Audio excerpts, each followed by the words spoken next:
And I mean, this seems really dire, but I think that all comes together of what it means to actually preach in a way that you're helping people to prepare to die. Yeah. And I think we live in a very denial-based society where people get very offended when you remind them they're going to die.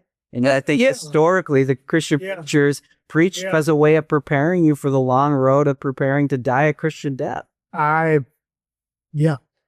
had my 79th birthday a week ago, so that has immediate relevance to me.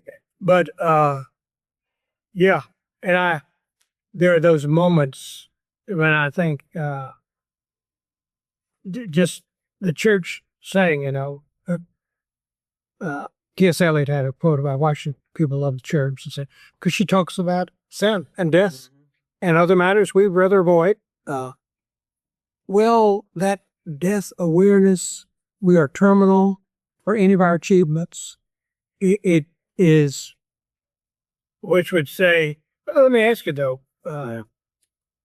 I've said that I think the funeral shower was kind of acid test. Yeah. What do you say at the last? Yeah. What is there to say? I think there's something really profound and necessary in this culture of having someone wrap your death in the symbols in the story of something greater than you. And I think, I'm with Tom Long on this. I think the body has to be there in some form, and someone has to say to it. I think the word saying to it that there is a reality coming that has an answer to this, that there's a God moving towards this, that there, I don't know. I think it's really necessary. The funeral sermon, the funeral works of service of death and resurrection, works of between telling the truth. They're dead. Yeah. They've ended. And wherein is our hope? But to do that together, well, it seems like I've been to some really inadequate funerals. However, I went to a Presbyterian funeral recently for a man who committed suicide.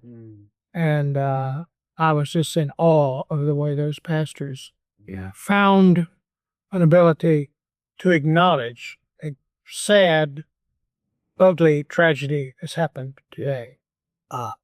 And we have hope in the middle of that. Yeah. And when I complimented the pastor on it, her sermon, she said, I kind of find it easier when you're in a death that's so bad like this. Yeah. You just, all the sentimental crap just floats away. Yeah. And you're stuck with saying, this is the truth. Yeah. Jesus Christ is the truth about God. Yeah.